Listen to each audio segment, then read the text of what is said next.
Sir ये PCOD क्या होता है? देखिए, पीसीओडी का मतलब है पॉलीसिस्टिक ओवेरियन डिजीज़।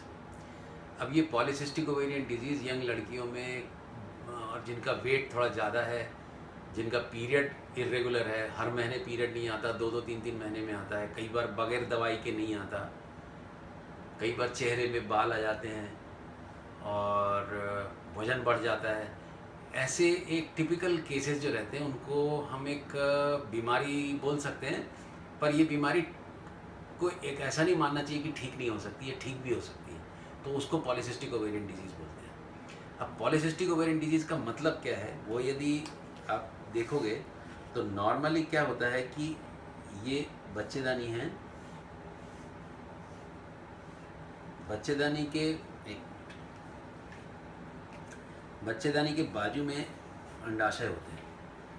होता क्या है कि एक अंडे को बनने के लिए, एक अंडा जो निकलता है हर महीने, उसको निकालने के लिए बहुत सारे अंडों की रेस होती है। उस रेस में जो बेस्ट होता है वो जीतता है। मतलब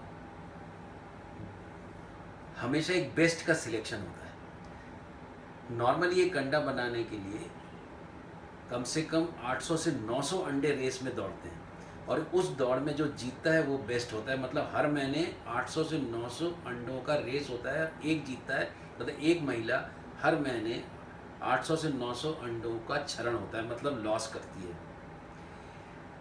ये नॉर्मल एक पीरियड, उसको हर महीने पीरियड आता है।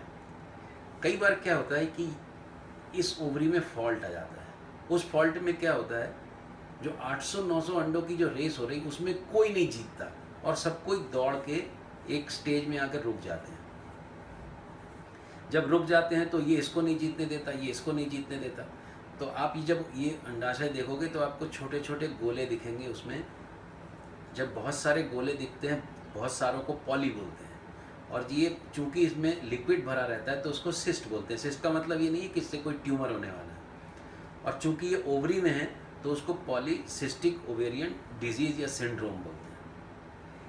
ऐसे केसेस में क्या होता है कि चूंकि उसका हर महीने एक अंडा नहीं निकल रहा तो पीरियड भी रेगुलर नहीं होगा और इस आशा में बच्चेदानी बैठी रहती है कि कोई अंडा निकलेगा तो इससे नॉर्मली जो पीरियड होता है वो बच्चेदानी के स्खलन से, मतलब उसका जो लाइनिंग है उसको बाहर आने से पीरियड होता है। इसका जो संचालन होता है ये अंडा करता है। अब जब इसमें अंडा ही नहीं निकला तो इसका संचालन बंद हो जाता है, तो इस लेडी को पीरियड ही नहीं आता 2-2 3-3 महीने। ऐसे केसेस में जब इनकी मैरिज होती है तो चूंकि इनका अंडा नहीं निकल रहा, तो जब अंडा ही नहीं निकलेगा तो वो उसके स्पर्म से मिलेगा कैसे हस्बैंड के। ऐसे केसेस में हम या तो दवाई दे के उसके अंडों को बढ़ा के और उसको फिर फोड़ने का इंजेक्शन दें। उसमें एक खतरा ये रहता है कि बहुत सारे अंडे भी निकल सकते हैं, तो मल्टीपल प्रेगनेंसी हो सकती है, ट्रिपलेट क्वाड्रुपलेट हो सकता है। या फिर लेप्रोस्कोपी के द्वारा इसको हम जगह बना दें, उसको ओवेरियन ड्रिलिंग बोलते हैं। उसको करने से कई बार इस अंडाशय में कुछ ऐसे परिवर्तन होते हैं कि वो एक अंडा सिंपल निकलने लगता है और उसको प्रेगनेंसी हो सकती है। मैं जो प्रेफर करता हूँ, चूँकि मेरे पास ये सब करा के आते हैं, मैं इनको दवाई दे के जो अंडे होते हैं सबको कलेक्ट कर लेता हूँ बाहर और उनका भ्रूण बना लेता हूँ। इसमें चूँकि ज़्यादा भ्रूण बनेंगे तो हम बाकी भ्रूण को फ्रीज कर लेते हैं और 1-2 भ्रूण को भीतर बिठाते हैं। इसमें एक फ़ायदा ये है कि अंडों की क्वालिटी बहुत अच्छी तो नहीं रहेगी पर नंबर ज़्यादा रहता है। उसमें से छांट के यदि हम फ्रीज कर लें, यदि ये लेडी उस महीने प्रेग्नेंट नहीं भी हुई तो हमारे पास उसका फ्रोज़न एम्ब्रियो रहेगा।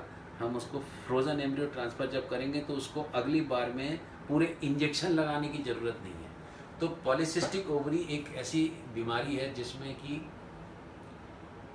पेशेंट बहुत दिनों तक मैरिज के बाद में इसी से ग्रसित रहती है और उसका ट्रीटमेंट चलता रहता है। मेरा अप्रोच थोड़ा एग्रेसिव है कि उसको प्रेगनेंसी होना चाहिए।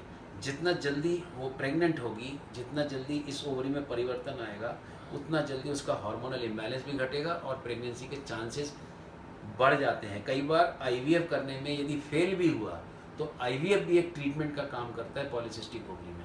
इसलिए मैं प्रेफर करता हूँ पॉलीसिस्टिक ओवरी यदि बहुत लंबा समय हो गया तो बेहतर है कि ओवेरियन ड्रिलिंग और ये सब करने की बजाय आईवीएफ में जाएं तो आईवीएफ में प्रेगनेंसी का भी फ़ायदा है और ड्रिलिंग का भी फ़ायदा है और नेचुरल प्रेगनेंसी होने के चांसेस बढ़ जाते हैं।